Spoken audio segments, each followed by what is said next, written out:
In this video, I'm going to be talking about the book, The Power of Now by Eckhart Tolle. So two of you commented on one of my videos asking to talk more about this beautiful video that transformed my life and that I use on a daily basis to help me raise my frequency, manifest, love myself, and keep me sane. So one of you guys asked or commented, "Hi Hippie, in one of your videos you mentioned your great love for Tolle's Power of Now book. I listened to a bit of it, but his voice sort of puts me to sleep. Could you deep dive into that for us? Thanks." Yes, I will. And the other comment that I got from one of you was, "Power of Now, Pain Body Meditation, and Ho'oponopono. How do you work with both?" So I'm going to try and answer both of those questions. First, I'm going to go with the first one, like just going deeper into this book. And I'm going to do that by reading a bit of the book so I can give you my interpretation. Okay, so the book says the paragraph, "As long as the egoic mind is running your life, you cannot truly be at ease. You cannot be at ease or fulfilled except for brief intervals when you obtained what you wanted, when a craving has just been fulfilled. Since the ego is derived sense of self, it needs to identify with external things. It needs to be both defended and fed constantly. The most common ego identifications have to do with possessions, the work you do, social status and recognition, knowledge and education, physical appearance, special abilities, relationships, personal and family history, belief systems, and often also political, nationalistic, racial, religious, and other collective identifications. None of these is you." Okay. And then, I'm just going to skip around to different things that I highlighted, and then I'll give you my perspective. So another thing that I highlighted about this book was, death is a stripping away of all that is not you. The secret of life is to die before you die and find that there is no death. Oh, chef's kiss, really. Okay, once this has happened, the last thing they want is to become free of them, free of these identifications of self. That would mean loss of self.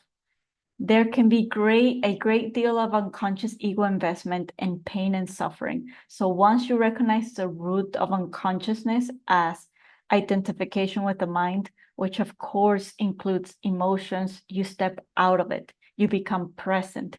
When you are present, you can allow the mind to be as it is without getting entangled in it. The mind itself is not dysfunctional. It is a wonderful tool. Dysfunction sets in when you seek yourself in it and mistake it for who you are, and then become the egoic mind and takes over your whole life. Yes, this is the last part. Oh my gosh. Isn't it just mind-blowing? It's so true. The mind, like it said, it's a powerful tool, but once you get attached to it, and there's so many examples that spiritual masters, spiritual gurus talk about, and they use several metaphors. Like I don't remember, maybe Ajashanti, that's another spiritual guru that I used to follow. He used to say, okay, this guy used to cross the river with a boat. But once he got to the other side of the river, he wanted to take his boat with him. But like the boat already did what it needed to do, like take him to the other side. So why is the guy still carrying the boat across the land when he doesn't need it anymore? So that's the same example, it's just a metaphor for the mind. Like, why do you keep using the mind every single second of your life when you don't need to use the mind? Like, be present. Be present means leave the boat like at the river. You don't need it anymore. You just needed it to cross the river. So like solve the math problem, solve the problem at work, but then turn off the mind because you don't need it anymore. You don't need it to survive. You don't need it to do anything. Like really just sit there in silence and meditate and be in silence and don't think and don't create problems that don't exist. So, I'm trying to really simplify what he's saying, but like, it's pretty much saying turn off your mind when you don't need it. Don't just keep it on because you think that you are the mind. So it's trying to say you're not the mind, you're not the boat crossing the river. It's not like, oh my gosh, like a part of me is gonna die if I leave the boat at the river because it took me to the other side. So I'm nothing without this boat, like I'm gonna die if I leave the boat. So that's like the ego death. So it's the same thing. If I don't think, I'm gonna die. If I don't problem solve, I'm gonna die. If I don't think, I'm gonna be dumb. I'm not gonna be intelligent. I'm not gonna be able to think as fast when I need it. So I have to keep thinking, just in case a problem occurs, and then I'll be ready to solve it in the moment. It's like, no, there's actually research done that the opposite happens. Like when you don't think for long periods of time, and then when a problem occurs, like the solution is so simple and easy for you to see. So easy. It's crystal clear because your mind is crystal clear. You get clarity by being clear, not by being chaotic and confused by having so many thoughts. So it's pretty much clearing the mind, turning off your mind like a switch, like a light bulb, like why do you have the light on when there's sunlight? Turn it off so you can save electricity, so you can save energy. Like, do you know how much energy the mind uses on a daily basis? A ton. It uses a ton, seriously. Like, I go to the gym. Well, I work out 5 times a week at least. And every single time when I use my brain, either to like, prepare for a natal chart reading, or when I used to like be a beginner in human design and I used to like study and analyze my clients' charts, or when I used to work for an architecture firm and I used to like try to solve, the floor plan and make it more efficient, optimize and look for problems. Like I used to be so exhausted, even if it was just 1 or 2 hours of doing that compared to 2 hours of working out. Using my mind for 2 hours constantly, it killed me. Like I didn't have energy to work out. But on the other hand, if I work out, yes, I'm gonna be tired and exhausted, but once I take a nap, like a 1 hour nap, I'm good and I can like use my brain. But the other way around, it doesn't happen, at least not to me. It's like I feel fried. So your mind also needs to rest every single day, not just like on vacation, not just like on 4th of July, not just on Christmas, not just on the weekends, but every day you need to turn off your brain for its health. I know there's like research that says like the more you use it, the smarter you become, but not really. No, like you become smart when you control your mind, not when your mind controls you. So like, um, so I discovered this book and I read it for the first time. I don't remember what year it was, but I was, I think, 18 years old. So I don't know, in like 2008 or something like that, 2009, one of those. I think it was 2008. And I read it and it just blew my mind. And I started to practice it because I just believed everything of that book and it worked.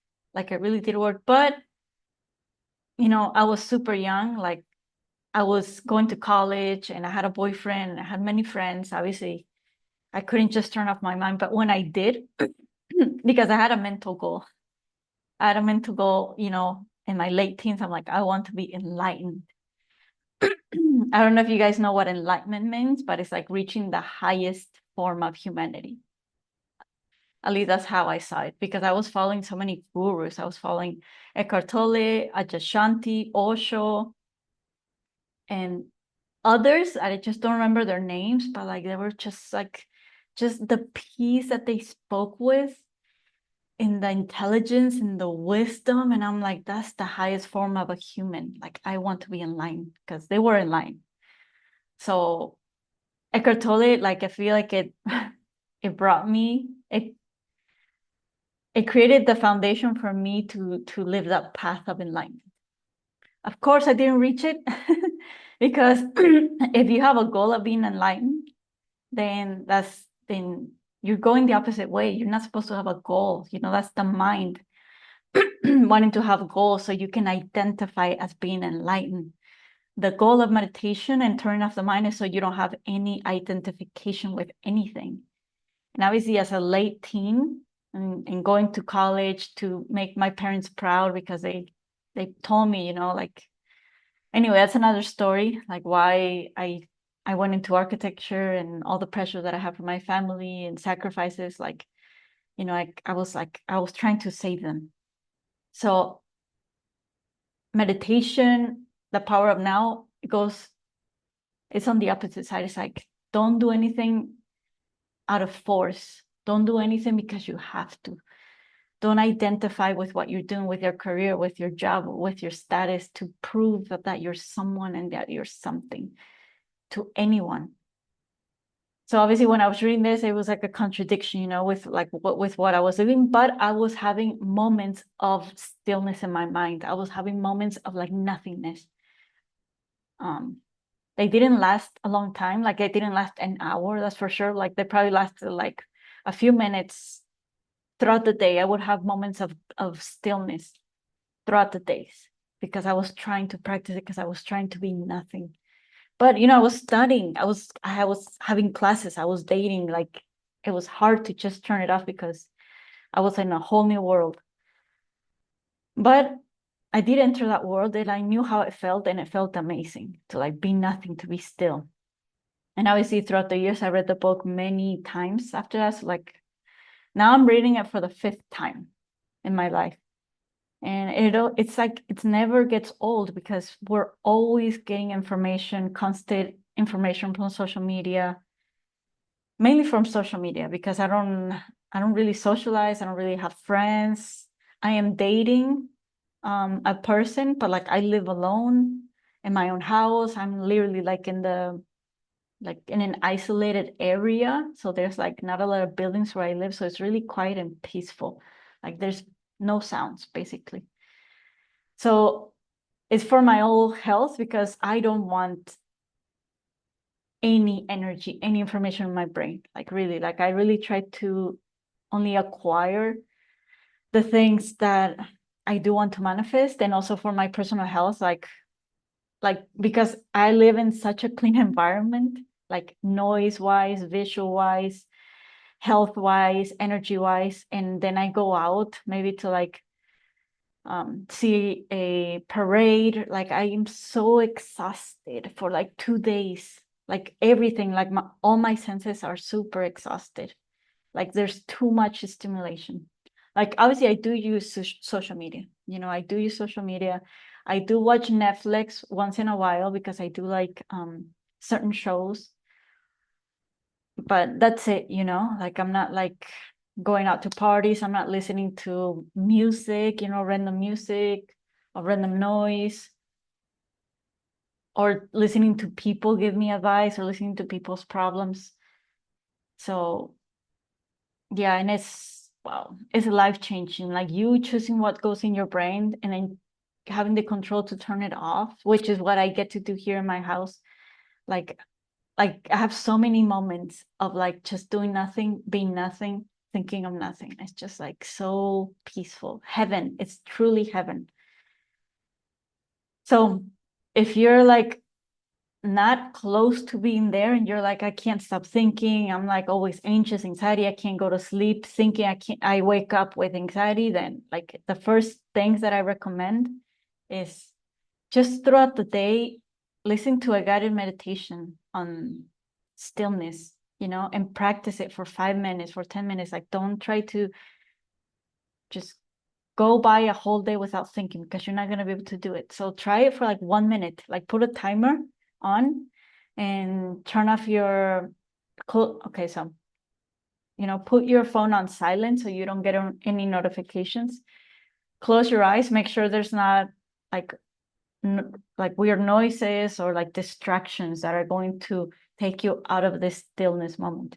And then close your eyes and just like listen, feel. Like right now I'm feeling the air of the fan. I'm looking at the trees, like just moving slowly. I'm listening to the fan. But at the same time, if you really pay attention, I'm listening to the outside. Like the tiny birds, like that are very far away. Because seriously, so quiet in where I live. And smell. So like use your senses. So, and when I first started to do this, honestly, like because I did Eckhart Tolle, then I kind of like went into this dark hole in my life in my mid-20s. And then I came out of it in my late 20s. And I started back in with Power of Now, and I never left it. It's like it was hard to get back into it because of the corporate world, especially my job. Like it made like you have to think fast. If not, you're not considered valuable. If not, you're not considered smart. So like I really had to like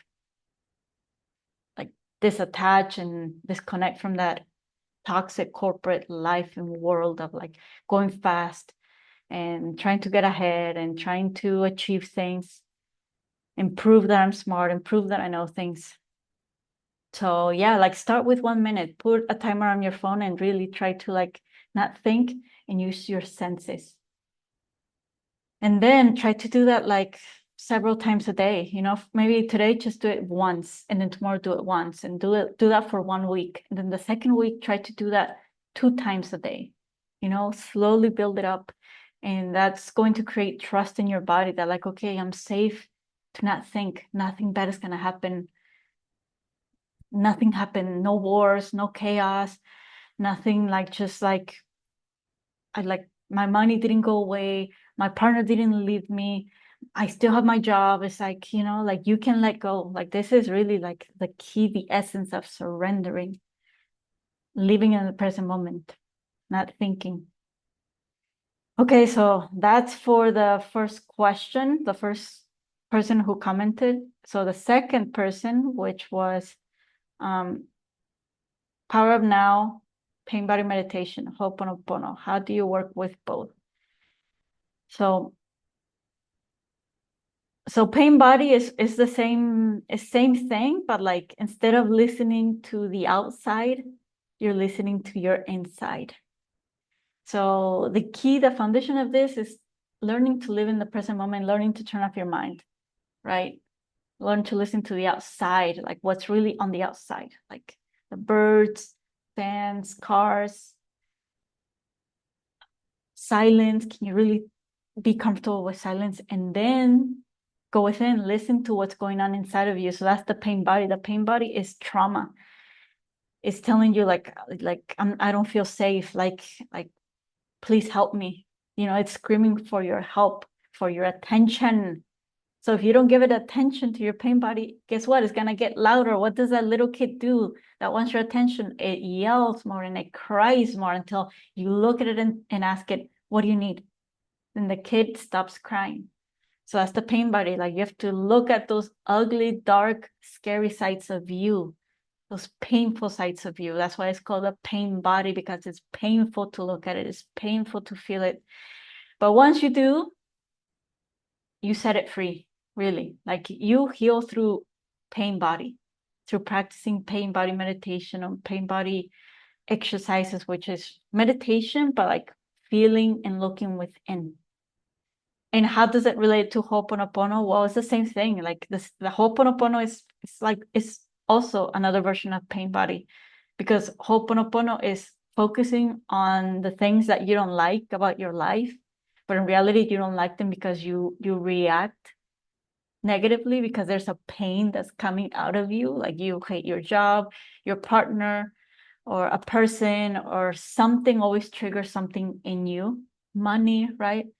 So it's like you looking at that and saying, I'm sorry, please forgive me, thank you, I love you. You're giving it attention, you're giving it love. And when you give something attention and love, guess what?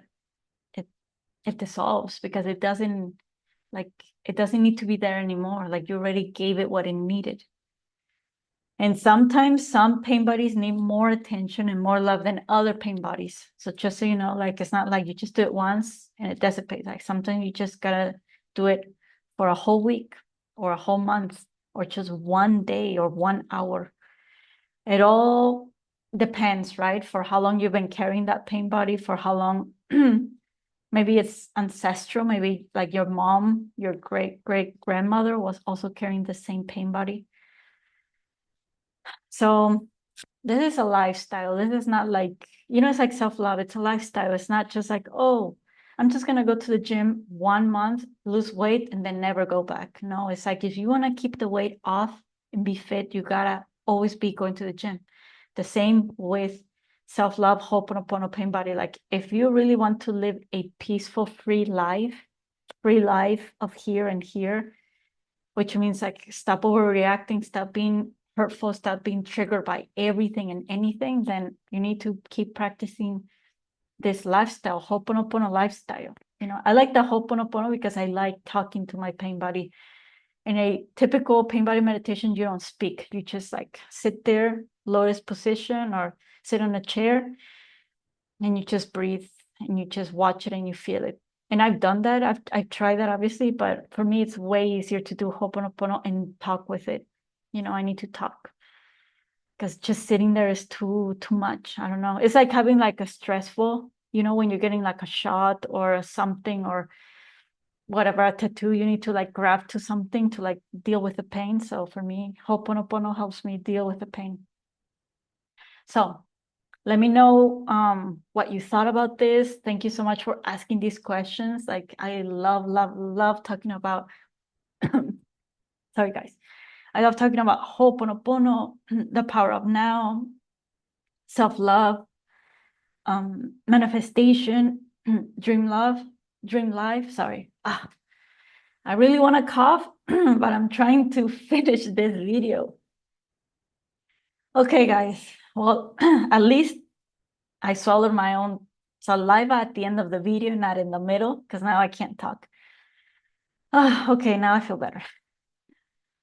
Okay, well, I hope you enjoyed the video. Let me know what other kind of types of topics you want me to like give my perspective or give you my guidance. And I'll be more than happy to do that because really like I love this. It makes my heart sing talking about this and sharing my insights with you.